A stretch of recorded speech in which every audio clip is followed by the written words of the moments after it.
everyone, good afternoon. This is me Nandita and welcome back to my YouTube channel NS Life. চলে আসলাম একটা নতুন ভিডিওর সাথে। তো আজকে হলো বুধবার আর এখন প্রায় বেলা 2টো মতো তো বাজে। ভেবেছিলাম সকাল থেকে ভিডিও স্টার্ট করব, কিন্তু এত ব্যস্ত ছিলাম যে ভিডিও ক্যামেরাটা অন করতে পারিনি। এখন দুপুরে স্নান টান করে আসলাম, মাত্র রান্নাবান্না কমপ্লিট করলাম। আর ওইদিকে আমার মা এসছে, বোন এই যে ল্যাপ খাচ্ছে। আর ওইদিকে মাকে বলছি স্নান করতে, মার শরীরটা ভালো না। মা দিকে গিয়ে বাসন মাজছে, গ্যাস পরিষ্কার করছে, এসবই করছে। আসলে মারা ওরকমই হয়, ভাবে যে মেয়ের কষ্ট হবে, তার থেকে আমার কষ্ট করে আমিই করে দিই। অ্যাকচুয়ালি মা এসে হলো, এখন তো সবাই জানে যে অন্নপূর্ণা ভাণ্ডার, তারপর ব্যাংক আপডেট, আধার কার্ড আপডেট, এই সমস্ত কিছু নিয়ে সবার মাথা একদম খারাপ হয়ে যাচ্ছে। আমি করেছি, এবার মা এসছে ওইগুলোই করার জন্য। মার শরীরটা ভালো ছিল না, এখন একটু ঠিক হয়েছে, তাই মাকে বললাম তুমি এসো এখানে। যেহেতু সমস্ত ডকুমেন্টস আমার মা বাবা মার সব এখানেই রয়েছে, ভোটের সময় এসেছিলো এখানে ভোট দিতে, তোমাদেরকে বলেইছিলাম। আর এদিকে রান্না বান্না বলতে গেলে তেমন কিছুই করা হয়নি, নিরামিষ করেছি। আর আমাদের নিরামিষ চলছে, যেহেতু আমার জ্যাঠা শ্বশুর মারা গেছেন, আজকে 10-12 দিন মতো হয়তো হবে। তো সেই কারণে নিরামিষ খাওয়া হচ্ছে, নিরামিষ রান্নাবান্না করেছি, তেমন কিছু করা হয়নি। ওই ডাল, আলু পটলের তরকারি, পাঁপড় ভাজা, এই আপাতত। এই বিকেলবেলার দিকে আবার একটু সাইবার ক্যাফেতে যেতে হবে মাকে নিয়ে। তো সেই দুপুরবেলা কথা মতো বলে আমি এসেছিলাম সাইবার ক্যাফেতে মা বোনকে নিয়ে সব কাগজপত্র ঠিক করার জন্য। যেই লাইন, আজকে খালি নামটা লেখালো, বললো কালকে ফোন করবে, করে টোকন দেবে। উফ, এইসব কাগজপত্র ঠিক করতে করতে মানুষের জীবন চলে যাবে। দেখা যাক কি হয়, আবার কবে ফোন করে, কবে আবার ঠিক করা যায়। তো আমাদের এই যে এখানে এই আশ্রমটাতে এসছে, আর আমার অবস্থা দেখো, আমি এসছি কী কাজে। যেহেতু এটা হওয়ার পর আমার মা আসেনি কখনো, তাই মাকে বললাম যে একটু চলো ঘুরে তোমাকে দেখিয়ে নিয়ে যাই। ভেতরটায় আমি ঢুকবো না, কারণ তোমরা সবাই জানো, প্রথমেই বললাম। আর আমার অবস্থাটা দেখো, এই গরমে আমি কোনো রকম শুধু জামাটা পরে চুলটা আসতে চলে এসেছি। মাকে নিয়ে আসলাম, মা আবার কবে আসবে তার কোনো ঠিক নেই। মা আসলেও বেরোয় না, নিয়ে বেরোনোর সুযোগ হয় না।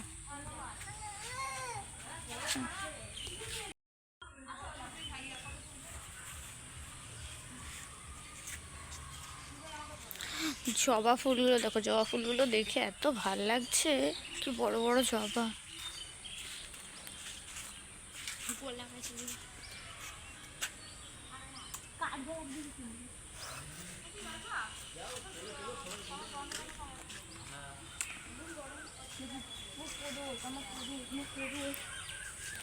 এই সেই দিকে আসবো জানলে একটু ভালো করে সেজে গুজে আসতে পারতাম।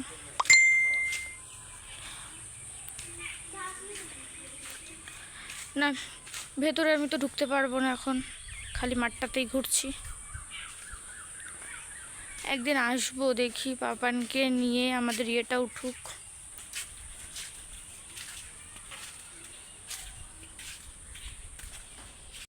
তো ওখান থেকে ফিরেই এসে চা বসিয়ে দিয়েছি, সবার জন্য চা করছি।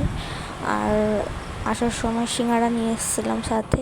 তো এখানে দেখো মা আমার বোনের জন্য নিয়ে নিয়েছে, আর এখানে আমার শাশুড়ির জন্য আর দাদার জন্য ভাসুরের জন্য সিঙ্গাড়া দিয়ে আসবো। আর ওনারা বলে চা খাবে না, দোকান থেকে এনে খেয়েছে। আর আমি খুব একটা চা খাই না, তবে লিকুইড দুধ দিয়ে চা করলে সেটা খেতে ভালো লাগে বলে আবার খাই। আর এদিকে দেখো রাত্রেবেলা এক গাদা জামা কাপড় নিয়ে বসেছি, এগুলো রাত্রে ভিজিয়ে রাখবো, সকালবেলা উঠে কাচবো বলে। যেহেতু তাড়াহুড়ো থাকে সকালে খুব ছেলেকে নিয়ে, তো সেই কারণে রাত্রে ভাবলাম ভিজিয়ে রাখি গরম জল করে, আর পরিষ্কারও হবে একটু ভালো। আর এদিকে যে দেখো পরের দিন সকালবেলা উঠেই মা তো কাচাকুচি শুরু করে দিয়েছে, আর আমি এদিকে ছেলেকে খাওয়াচ্ছিলাম আর রান্না বান্নার দিকটা দেখছিলাম। আর মা এদিকে সমস্ত কিছু কাচাকুচি থেকে শুরু করে ঘর দুয়ার ঝাড়া সমস্তটা মা করে দিয়েছে। দেখো মা এসেছিলো মার নিজের কাজে, কাগজপত্রগুলো ঠিক করবে বলে, তোমাদের তো আগেই বললাম, কিন্তু সেটা না হয়নি। নাম লেখানোর পর 2-3 দিন হয়ে যাওয়ার পর ওখান থেকে ফোন করেনি, হয়তো আরও টাইম লাগবে, যেই কারণে মা বাড়িও চলে গেছে। এটা তো আমি পরে এডিট করছি ভিডিওটা, এখন ভয়েস দিচ্ছি। মা 2-3 দিন ছিল, ওয়েট করেছিল, কিন্তু ফোন না করার জন্য মা বলছে তাহলে বাড়ি চলে যাই, যেহেতু বাবা ওখানে আছে, কাজ করছে, রান্না বান্না করে, বাবার খাওয়া দাওয়া খুব অসুবিধা হচ্ছে, যে কারণে মা চলে গেল। আর এদিকে দেখো, মা যদি এই সময় না আসতো, ছেলেকে নিয়ে আমি সমস্ত কিছু একা হাতে করতে যে এতটা হিমশিম খেতাম। যাদের ছোট বাচ্চা আছে আমার মতো, তারা তো বুঝতেই পারছো কী অবস্থাটা না হতো আমার সমস্ত কিছু একা হাতে করা। এদিকে ছেলের জামা কাপড়গুলো সকালবেলা খালি আমি ধুয়েছি, আর এদিকে দেখো মা কাচাকুচি করে এসে ঘর দুয়ার ঝাড়তে শুরু হয়ে গেছে। তো চলো এদিকে দেখাই তোমাদেরকে কত কি কাঁচা ধোয়া হয়েছে। এই যে দেখতে পাচ্ছ নিচে দড়িতে সব রয়েছে, এগুলো মানে ছেলের জামা কাপড়গুলো আমি ধুয়েছি, বাকি সব মা এগুলো রয়েছে। তার মধ্যে আবার ছাদে তো রয়েছেই, চলো ছাদে দেখাই তোমাদেরকে কত জামা কাপড়, যেখানে মশারি রয়েছে। কাঁচা ধোয়া করছে 3 দিন ধরে, মানে ঘরের আর কিচ্ছু বাদ নেই ধুতে বা কিছু, মানে যত অছুত মনে হচ্ছে আমার সাথে। মেন ক্যারেক্টার যারা, তারাও এত কাচাকুচি করছে না, মানে যারা বোঝা তারা ঠিক বুঝে যাবে আমি কি বললাম। আমি এত ধোয়াধুয়ি করছি, ঘর মর ঝাড়া থেকে শুরু করে সব।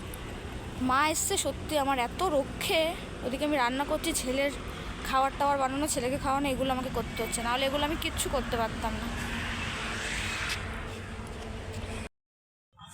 অবস্থা আমার গরমে। আমি এদিকে রান্না করছিলাম, ওদিকে পার্সেল আসলো, পাপানের একটা জামা অর্ডার করা আছে, দেখি কেমন এসছে। তো এদিকে দেখো মাকে বললাম তুমি এবার একটু হাওয়াতে বসো, আমি এগুলো গোছাচ্ছি, ঘরটার ছেড়ে দিয়েছে। আর এই ছেলের যে ঝুড়িটা, ছেলের কাঁথা জামা কাপড় টুকটাক যেগুলো সবসময় ব্যবহার হয়, এগুলো আমি এদিকে গুছাচ্ছি। আর ওইদিকে রান্নাও তো বসানো রয়েছে, আমার শ্বশুর শাশুড়ি তারা ঘাট কাজের জন্য বেরিয়ে গেছে, মানে ওই বাড়িতে গেছে আস্তলায়।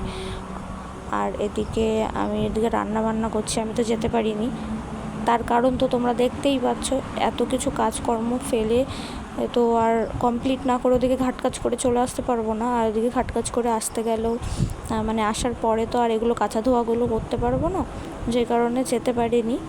আর পরে আমরা গঙ্গার থেকে স্নান করে এসেছি, নাপিতের থেকে নখটক ছুঁয়ে।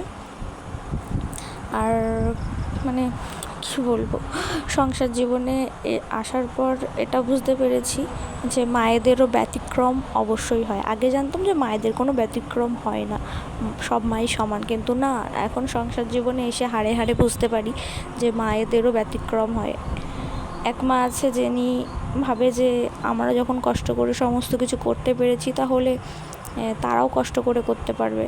আর আরেক মা মনে করে যে আমরা আমাদের জীবনে এত কষ্ট করেছি, তো আমাদের ছেলে মেয়ে কেন কষ্ট করবে, তাদের হাজার কষ্ট হলেও তারা সেই আমাদের কষ্টটা দেখে সমস্ত কিছু নিজে করতে চায়। আর আরেক মা আছে যে কিনা মনে করে না, সব থাক, করে নেবে ছেলের বউ। তো যাই হোক, ছাড়ো সেসব কথা। তো এদিকে দেখো ওগুলো গোছাতে গোছাতে মনে পড়েছে যে আজকে তো ছেলেকে ওষুধ খাওয়াতে ভুলে গেছি, তো তাড়াহুড়ো করে আবার ওষুধটা খাইয়ে দিলাম। 2 দিন ধরে এরকমই হচ্ছে, ছেলেকে খালি ওষুধ খাওয়াতে ভুলে যাচ্ছি, জানো না, তো তাড়াহুড়োই থাকছি। আর এইদিকে এই যে রান্নাটা বসিয়ে দিয়েছে, একদিকে ভাত হচ্ছে, একদিকে ডাল হচ্ছে। আর আমার বড়দিকে ফোন করে বললো তাড়াতাড়ি গুছিয়ে রাখতে, ও আসবে, দিয়ে গঙ্গায় যাব, কারণ ওরও এখন খুব চাপ, ভোটের জন্য গাড়ি যে নিয়েছে এখন অবধি গাড়ি ছাড়েনি, সেই সকাল 10টায় যায়, রাত 10টা 11টা বেজে যায় বাড়ি আসতে আসতে। তো খুব অসুবিধা হচ্ছে, টানা 1 মাস ধরে খুব খাটনি হয়ে যাচ্ছে ওরও। তো আমি এদিকে তাড়াহুড়ো করে আবার রান্নাটা করে নিচ্ছি, যে গঙ্গায় যেতে হবে। তো এই যে এদিকে দেখো রান্না প্রায় সব কমপ্লিট, খালি এই ভিন্ডি আলু ভাজা হলেই আজকের মতো সমস্ত রান্না হয়ে যাবে। শাখাটা কালকে করবো, এত তাড়াহুড়োতে আর এত কিছু মনে থাকে না। এসিটা চালিয়েছি, ঘামে রয়েছে, আবার ঠান্ডা বসে যাবে ওরকমভাবে। পাপা দেখে, ওই দেখো কি করছি, তুই সামনে বসেছি, আমাকে নাম নেই, হ্যাঁ। তো এই যে চলে এসেছি তারাপুরে, তো এখানেই তো আসি স্নান করতে প্রতিবারই, তোমাদের এর আগেও দেখিয়েছি। তো এই যে তাড়াতাড়ি করে স্নান টান করে শাড়ি টাড়ি পরে নিয়েছি, মানে ঘাট কাজ করে তো নতুন বস্ত্র পরতে হয়, তো তেমনই শাড়ি টাড়ি পরে আবার তাড়াহুড়ো করে বাড়ি আসতে হচ্ছে, যেহেতু আমার ডিউটি থেকে এসছে, মানে কোনো রকম 1-1.5 ঘন্টার মতো বলে ও তাড়াহুড়ো করে এসেছিলো এই ঘাট কাজের জন্য। চুলদাড়িটা কেটেছে আর নাপিতের থেকে ওই নিয়ে নিয়েছিল, ব্লেড নিয়ে নিয়েছিল, দিয়ে আমরা ওখানে গিয়ে নখ ছুঁয়ে স্নান টান করে নিয়েছি।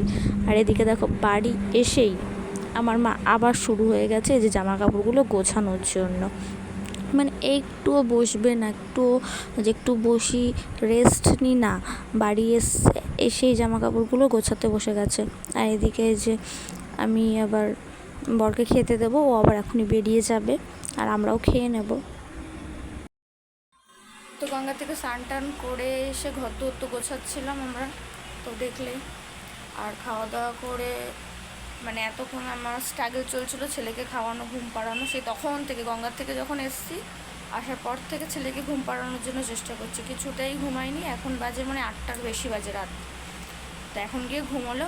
আর আমি ওদিকে রাতের রুটি দিয়ে খাওয়ার জন্য তরকারিটা বসিয়ে আসলাম, যে ভিডিওটা শেষ করতে হবে। তো ভিডিওটা আর বড় করবো না, এখানেই শেষ করছি। মারা হয়তো কালকে বলছে বাড়ি চলে যাবে, মাদের তো কোনো কাজ মিটলই না, উল্টো এসে আমারই মানে সমস্ত কাজকর্ম করে দিয়ে গেল। তো যাই হোক, যদি ভালো লাগে তাহলে লাইক করো, কমেন্ট করো আর শেয়ার করে দিও।